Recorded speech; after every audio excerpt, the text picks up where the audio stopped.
Good morning friends. तो जैसे कि हम लोग हाल फिलहाल में देख रहे हैं इजराइल, अमेरिका और ईरान का संघर्ष। तो उसमें ये जो मिडिल ईस्ट को लेकर जो तीनों में जो विवाद बना हुआ है, हम लोग पहले उसको देखते हैं कि आखिर ये विवाद क्यों है। इसके बाद हम देखेंगे कि इस पर क्या इम्पैक्ट पड़ेगा, यानी पूरे वर्ल्ड में इस क्षेत्र में जो विवाद उत्पन्न हुआ है, यानी जो लड़ाई चल रही है, उसको लेकर पूरे वर्ल्ड में क्या उसका प्रभाव होगा, क्या इम्पैक्ट होगा, हम लोग उसको बाद में आकलन करेंगे। पहले हम देखते हैं इसके फिजिकल मैप में जो है इस पर क्या इम्पैक्ट पड़ेगा।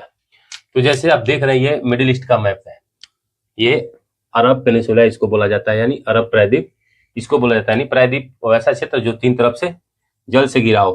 तो यहाँ पे ये है लाल सागर, ये है फारस की खाड़ी और इधर अरबियन सी यानी अरब सागर। तो ये तीन तरफ से जल से घिरा हुआ है, इसीलिए इसको बोलते हैं अरब पेनिसुला।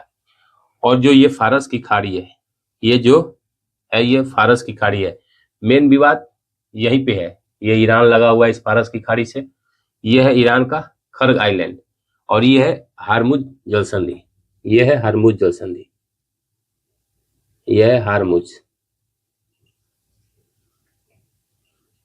बेसिकली यहाँ पे एक आइलैंड है हारमुज आइलैंड, तो इसी के नाम पर इस जलसंधि का नाम रखा गया है हारमुज जलसंधि। और यहीं पर देखेंगे तो एक ईरान का पोर्ट है यहाँ पे, बंदरे अब्बास।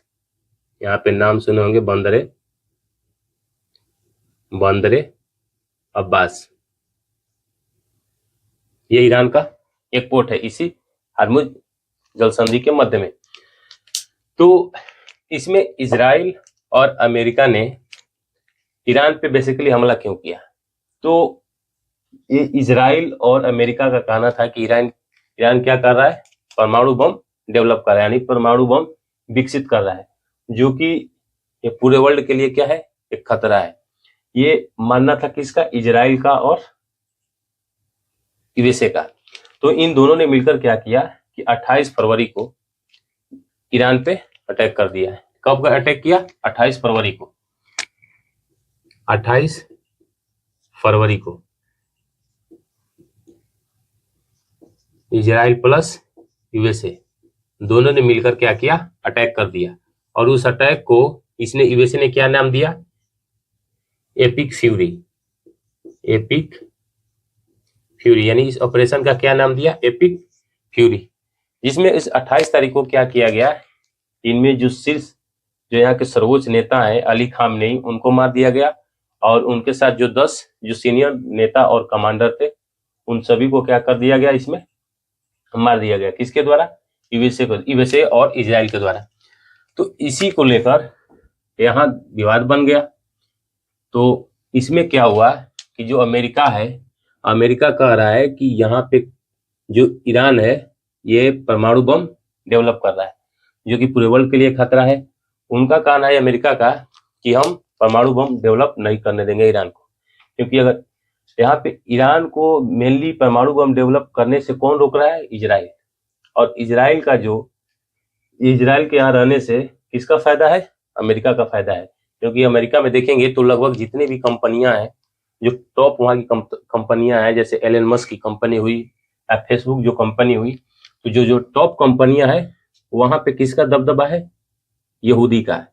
एलन मस्क भी क्या है, यहूदी है, जुकरबर्ग भी यहूदी है। तो जो टॉप वहाँ की कंपनियां हैं, उनके जो फाउंडर हैं वो यहूदी हैं। यानी अमेरिका में लगभग देखेंगे वर्चस्व किसका है, यहूदियों का है।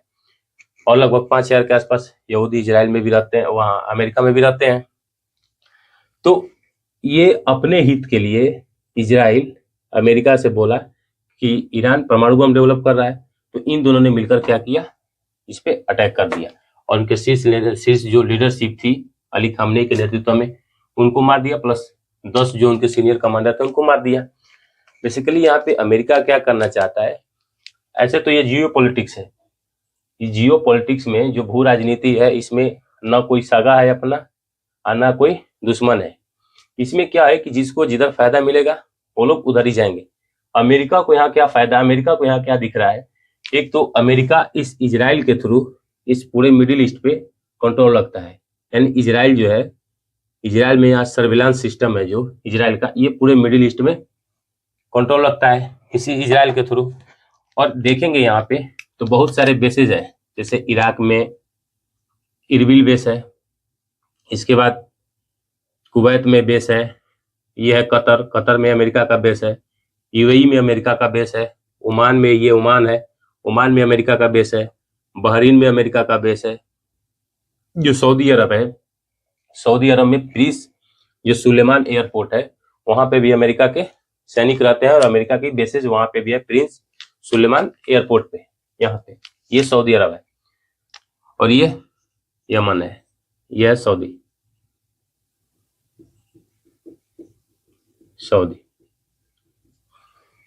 तो ये इजराइल के थ्रू क्या करता है, इस पे पूरा सर्विलांस रखता है और पूरे मिडिल ईस्ट में कंट्रोल रखता है। लेकिन जब से डोनाल्ड ट्रंप राष्ट्रपति बने हैं, ये लगभग क्या कर रहे हैं कि लगभग जिस देश में देख रहे हैं कि खनिज यानी मिनरल या फिर ऑयल जो प्रोडक्शन है वो ज्यादा हो रहा है, उस देश पे ये कब्जा करते चले जा रहे हैं। जैसे यहाँ पे वेनेजुएला में हुआ, उसी तरह वेनेजुएला जब जानते हैं कि जो ऑयल रिजर्व है वो सबसे अधिक पूरे वर्ल्ड में वेनेजुएला में है, यानी तेल का भंडार सबसे अधिक वेनेजुएला में है। तो उन्होंने क्या किया कि अपनी एनर्जी सिक्योरिटी के लिए यानी ऊर्जा सुरक्षा के लिए उन्होंने वेनेजुएला में मादुरो को उठा लिया। अब देखते हैं कि वहां के राष्ट्रपति को कैसे वो उठा ले जाते हैं।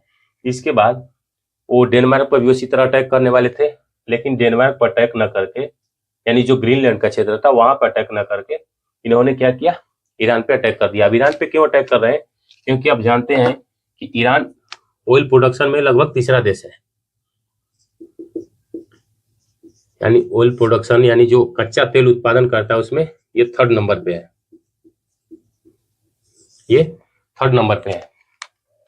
तो एक तो इनकी नजर कहाँ थी, ये ऑयल पे।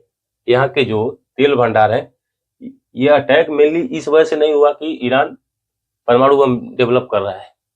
ये मेनली क्या चाहते हैं, ये मेनली चाहते हैं कि हम इसके तेल भंडार पे क्या करें, कब्जा करें। ये मेनली यही चाहते हैं कि हमको, आज जैसे आज उन्होंने स्टेटमेंट भी दिया है कि हम चाहते हैं, मेरी नजर क्या है ईरान से, ईरान के तेल भंडार पे मेरी नजर है। उन्होंने बोल भी दिया कि मेरी नजर ईरान के तेल भंडार पे है। तो इससे साफ लग रहा है कि वो क्या चाह रहे हैं, ईरान में इस ऑयल प्रोडक्शन को कंट्रोल करना चाहते हैं। क्योंकि बाकी देश में देखेंगे तो कुवैत में भी अमेरिकी कंपनियां तेल निकालती है, उसको बेचती भी अमेरिकी कंपनी है।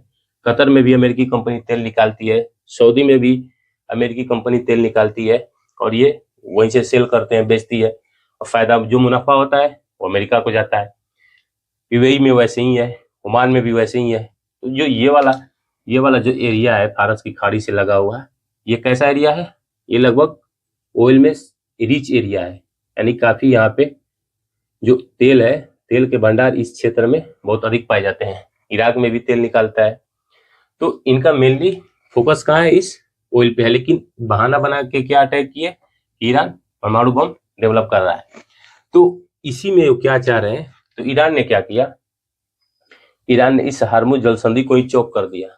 ईरान क्या किया कि इस हार्मुज जल संधि को ही चौक कर दिया, क्योंकि जो प्रोडक्शन यहाँ से तेल का होगा, इराक से होगा, कुवैत से होगा, ईरान से होगा, या बहरीन, कतर, ये क्या करते थे कि इसी फारस की खाड़ी से तेल का निर्यात करते थे। यानी जो तेल निर्यात होता था, मान लीजिए कोई यहाँ शिप आई, यहाँ से शिप आई, और शिप में जो टैंकर लगे होते हैं वहां पे तेल लोड हुआ, तेल लोड होकर किस रास्ते से, इसी हार्मुज के रास्ते से जाता था। इसके बाद ये पूरे वर्ल्ड में निर्यात किया जाता था। तो ईरान ने क्या किया कि इसी हार्मुज जल संधि पर कंट्रोल कर लिया, यहीं पे ईरान कंट्रोल कर लेता है इस हार्मुज जल संधि पे। और ये यहाँ से देखेंगे तो लगभग यहाँ से ये हार्मुज जल संधि देखेंगे तो ये कितना है, 25 किलोमीटर के आसपास। ये जो एरिया है ये 25 किलोमीटर आसपास के चौड़ा है। तो इस पे इन्होंने क्या किया है, यहाँ पे तो बंदर अब्बास एयरपोर्ट है, यहाँ पे सी पोर्ट है बंदर अब्बास, तो यहाँ पे तो इनकी नौसेना रहती है, इस पोर्ट पे यहाँ पे इनकी नौसेना रहती है। और इस क्षेत्र में क्या किया है, जो ये वाला एरिया है इसको मैं मिटा दे रहा हूं, क्योंकि ये हार्मुज आइलैंड था तो उसे खैर कोई मतलब नहीं है। तो ये जो चौड़ा था, ये चौड़ा एरिया कितना है, 25 किलोमीटर के आसपास। तो इस एरिया में क्या है, इस एरिया में इनकी नौसेना रहती है, ईरानी नौसेना रहती है। और यहाँ पे एक आइलैंड देखेंगे, यहाँ पे एक आइलैंड है जिसको बोलते हैं लद्दाख आइलैंड। ये कौन सा आइलैंड है? लद्दाख। ये है लद्दाख आइलैंड। तो इस क्षेत्र पे तो इनका नौसेना का कब्जा है, लेकिन इस क्षेत्र में इन्होंने क्या किया है? समुद्री माइंस लगा दिया है। समुद्री माइंस लगा दिया है ईरान ने। तो जहाज इस रास्ते से होकर नहीं पार पा रहे हैं, क्योंकि यहाँ पे समुद्री माइंस है। समुद्री माइंस में जैसे ही शिप आकर उसमें संपर्क होगा, समुद्री माइन से जैसे ही जहाज का संपर्क होगा, तो ये समुद्री माइन अपने आप फट जाएगी, जिससे जहाज भी क्षतिग्रस्त हो जाएंगे। तो इस एरिया में तो उन्हें समुद्री माइंस लगा दी है, और जो ये वाला एरिया है इसमें नौसेना का कब्जा हो गया है। तो पूरी तरह से जो जहाज इधर थे फारस की खाड़ी में, वो तो इधर ही रह गए हैं, और जो जहाज ये है ओमान की खाड़ी, तो जो जहाज ओमान की खाड़ी से फारस की खाड़ी में जा रहे हैं, उनको इस रास्ते से होकर गुजरना पड़ रहा है, क्योंकि इस रास्ते से माइंस लगाया गया है। तो इनको ईरानी नौसेना के रास्ते से होकर जाना पड़ेगा। लेकिन ईरान की नौसेना ने बोला है कि सिर्फ जो इनके जो नेबर कंट्री यानी जो दोस्त देश हैं, जैसे उनमें इन्होंने बताया है, जैसे रसिया को बताया है, पाकिस्तान को बोला है, भारत को बोला, इराक को बोला है और चाइना को बोला है। तो इस देश के थ्रू इस रास्ते के थ्रू इन लोगों के लिए ये रास्ता खुला है। ये जो नौसेना है, ईरान की नौसेना, इन 5 या 6 देशों को इस रास्ते से जाने के लिए ऑर्डर दे रही है। लेकिन जो बाकी जो देश हैं, उनका कहना है कि जो भी अमेरिका के हितैषी देश हैं, यानी जो भी अमेरिका से फ्रेंडशिप रखेंगे, उनको इस रास्ते से गुजरने की अनुमति नहीं दी जाएगी। तो यहाँ पे नौसेना ऑटोमेटिक यहाँ कंट्रोल कर लेगी। इधर आएंगे तो समुद्री माइन से टकराकर उनकी शिप क्षतिग्रस्त हो जाएगी। तो इसीलिए ये अमेरिका क्या चाह रहा है, यहाँ पे ये जो खर्ग आइलैंड है, ये क्या है? खर्ग आइलैंड। एक तरह से ये माने तो ये ईरान का एक तरह से ये दिल है, ईरान का एक तरह से ये हट इसको बोलते हैं। ये खर्ग आइलैंड बेसिकली ये ऑयल प्रोडक्शन नहीं करता है, ये ऑयल प्रोडक्शन यहाँ पे करता नहीं है। तो ये खर्ग आइलैंड फिर इतना इंपॉर्टेंट क्यों है? आखिर अमेरिका बार बार कहता है कि हम खर्ग आइलैंड पर अटैक करेंगे, या फिर यहाँ पे देखेंगे बुशहर, एक शहर है यहाँ पे बुशहर, जो कि यहाँ पे क्या था? उनका न्यूक्लियर पावर प्लांट था। बुशहर में बंदर अब्बास के जस्ट बगल में देखेंगे तो एक शहर है जिसको बोलते हैं बुशहर। तो उस पे इन्होंने न्यूक्लियर पावर प्लांट था, वहां पे इन्होंने अटैक कर दिया है। इसके बाद अमेरिका ने खर्ग आइलैंड पे अटैक कर दिया। तो ये खर्ग आइलैंड फिर इतना इंपॉर्टेंट क्यों है, इतना महत्वपूर्ण ये खर्ग आइलैंड क्यों है? तो यहाँ पे क्या होता है कि अगर ईरान अगर इधर से तेल प्रोडक्शन करता है, ईरान मान लीजिए क्या करता है, यहाँ पे तेल प्रोडक्शन करता है, मान लीजिए पूरे ईरान में, तो उसको पाइप के थ्रू इस खर्ग आइलैंड पे लाता है, ये खर्ग आइलैंड पे लाता है।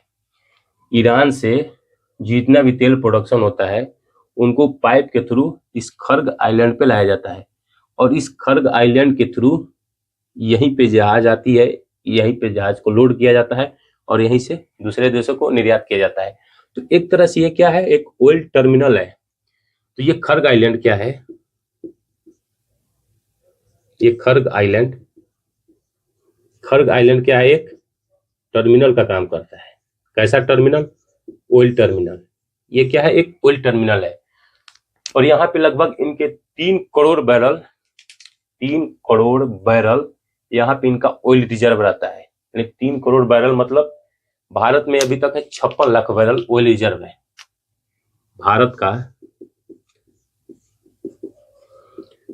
का ऑयल रिजर्व कितना है? ऑयल रिजर्व ये है 56 लाख बैरल, 56 लाख बैरल। ये क्या है? रिजर्व है, यानी इसको हम भविष्य में क्या कर सकते हैं? यूज कर सकते हैं। 56 लाख बैरल भारत के पास ऑयल रिजर्व है।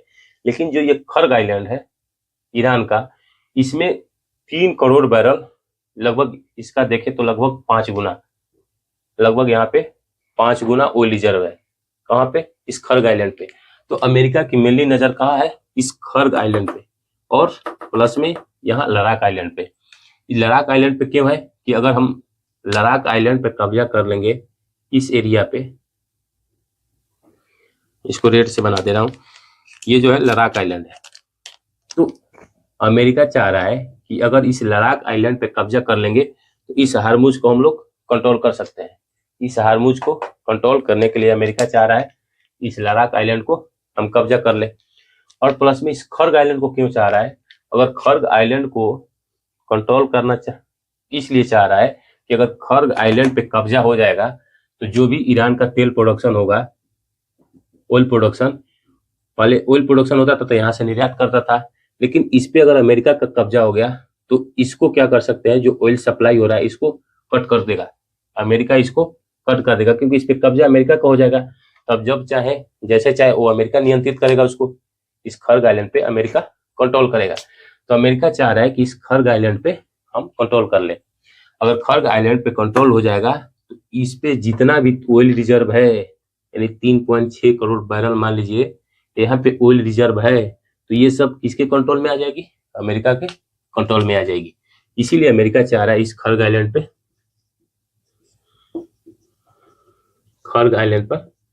कब्जा करना, खर्ग आइलैंड पे कब्जा करना है। इसीलिए अभी हाल फिलहाल देखेंगे तो अमेरिका ने यूएसएस जेराल्ड फोर्ड जो एक नौसैनिक जहाज था उसको भी उतारा था, अब्राहम लिंकन को भी उतारा था जो एयरक्राफ्ट कैरियर था। इसके बाद अभी देखेंगे तो यूएसएस त्रिपोली को भी इसी ओमान की खाड़ी में भेज दिया है, यूएसएस त्रिपोली को। ये यूएसएस त्रिपोली पहले कहाँ था? जापान पे था, लेकिन जापान के बाद इसको धीरे धीरे यूएसएस त्रिपोली को इन्होंने मिडिल ईस्ट में ला दिया।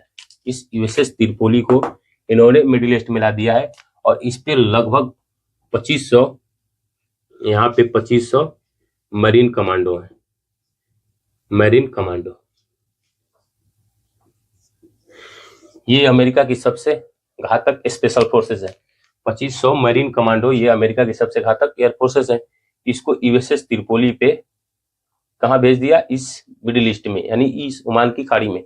अभी इनका मेन चाहत क्या है अमेरिका का?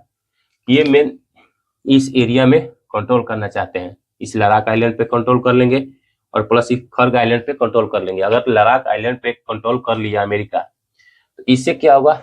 एक तो ईरान का जो ऑयल सप्लाई है उसको कट कर देगा, इसको कट कर देगा। प्लस में जितने भी ये देश हैं, इराक हुआ, कुवैत हुआ, सऊदी हुआ, बहरीन हुआ, कतर हुआ, ओमान हुआ, यूएई हुआ, ये सब क्या करेंगे कि आसानी से इस एरिया से तेल को क्या करेंगे? एक्सपोर्ट कर पाएंगे। इस एरिया से तेल को आसानी से एक्सपोर्ट कर पाएंगे। लेकिन ईरान इस आइलैंड को खोना नहीं चाहेगा, इसीलिए ईरान देखेंगे कि डेली यहाँ से जितने भी अमेरिका के बेसेज हैं इस एरिया में उस पर अटैक कर रहा है। कभी इरबिल पे अटैक कर रहा है, इसके बाद सुलेमान एयरबेस पे अटैक कर रहा है, कभी यहाँ पे यूएई में अटैक कर रहा है, कभी ओमान पे अटैक कर रहा है। क्यों अटैक कर रहा है? उनका साफ कहना है कि इस एरिया से जितने भी अमेरिकी फोर्सेज हैं, जो अमेरिका की फोर्सेज हैं, इस एरिया से हट जाएं। तो अगर इस एरिया से हट जाएंगे, और ये सब देश नहीं चाह रहे हैं, क्योंकि सऊदी अरब, इराक, ये Jordan, Kuwait, UAE, Qatar, Bahrain, ये सब नहीं चाह रहे हैं कि यूएस फोर्सेज यहाँ से जाए। अगर यूएसएस फोर्सेज यहाँ से हटी तो इसका मतलब क्या होगा? ईरान का इस क्षेत्र में दबदबा हो जाएगा। क्योंकि अभी भी देखेंगे तो जब अमेरिका और इजराइल के साथ ईरान लड़ सकता है, उसके पास इतनी पावर है कि अभी इजराइल और अमेरिका के साथ जब लड़ जा रहा है तो ये तो सब छोटे छोटे देश हैं और पावरफुल कंट्री भी नहीं है, इनकी सेना भी उतनी मजबूत नहीं है। तो ईरान क्या करेगा? इस क्षेत्र में आसानी से कंट्रोल करता रहेगा। लेकिन ये सब देश क्या चाह रहे हैं कि अमेरिका पूरी शक्ति से ईरान पे अटैक करे। जैसे सऊदी अरब ने बोला भी है, सऊदी अरब ने क्या बोला है कि अगर अमेरिका की फोर्सेस अगर ग्राउंड ऑपरेशन करती है ईरान में, खर्ग आइलैंड में, या ईरान के जो मेन एरिया है उस पे, या फिर इस आइलैंड पे, तो उसके साथ सऊदी की भी फोर्सेस साथ देंगी। यानी अमेरिका की फोर्सेस प्लस सऊदी की फोर्सेस। यहाँ की प्रिंस सुलेमान ने बोला है कि सऊदी की फोर्सेस और अमेरिका की फोर्सेस दोनों, अगर ग्राउंड ऑपरेशन अमेरिका की फोर्सेस करती है तो सऊदी की फोर्सेस उनका साथ देगी। तो ये मेनली क्या चाह रहे हैं? इस एरिया पे पूरे पे कंट्रोल करना चाह रहे हैं मेनली अमेरिका। लड़ाई अब ईरान की भी कहना है कि ईरान की भाई अस्तित्व की लड़ाई है, इजराइल का भी कहना है कि भी मेरी अस्तित्व की लड़ाई है। तो ईरान इजराइल दोनों कह रहे हैं कि हमारे अस्तित्व की लड़ाई है। खैर इनकी तो लीडरशिप जा चुकी है, इजराइल की तो लीडरशिप है, लेकिन ईरान की लीडरशिप जा चुकी है। तो ये जो मेनली एरिया है, इसीलिए इस एरिया में, जो मिडिल ईस्ट के एरिया है, ये मेनली इस ऑयल के लिए, इस ऑयल प्रोडक्शन के लिए मेनली। ऐसे तो अमेरिका कुछ ही बहाना भर के बोले, जैसे पहले भी देखे थे कि जब वो वेनेजुएला पर अटैक किया तो उसने बोला कि मादुरो भ्रष्ट वहां पे है, जो मादुरो की गवर्नमेंट है वो भ्रष्ट, वहां पे करप्ट है, और प्लस में जो वेनेजुएला से ड्रग्स का क्या करते हैं, जो वहां के कारोबारी हैं वो ड्रग्स का व्यापार यूएसए में करते हैं। तो ये बहाना बना के उन्हें वेनेजुएला पर अटैक कर दिया। यहाँ पे क्या बहाना बनाकर अटैक किया कि ये परमाणु बम बना रहे हैं, परमाणु बम डेवलप कर रहे हैं। तो अगर ये परमाणु बम डेवलप करते हैं तो इस पूरे एरिया के लिए, मिडिल ईस्ट के लिए ये पूरा खतरा है, इसीलिए हम इसको परमाणु बम बनाने से रोकेंगे। तो ये कहकर इन्होंने अटैक कर दिया। लेकिन जो मेनली लड़ाई है, जैसे आज उनका जो कहना था वो साफ दिख ही गया कि आज उन्होंने जो प्रेस कॉन्फ्रेंस की, उन्होंने साफ कहा कि हम क्या करेंगे, मेरी नजर जो है ईरान की ऑयल प्रोडक्शन पे है। उन्होंने साफ कहा कि मेरी नजर ईरान की ऑयल प्रोडक्शन पे है। तो खैर वो तो बिजनेसमैन है, जो चाहेंगे।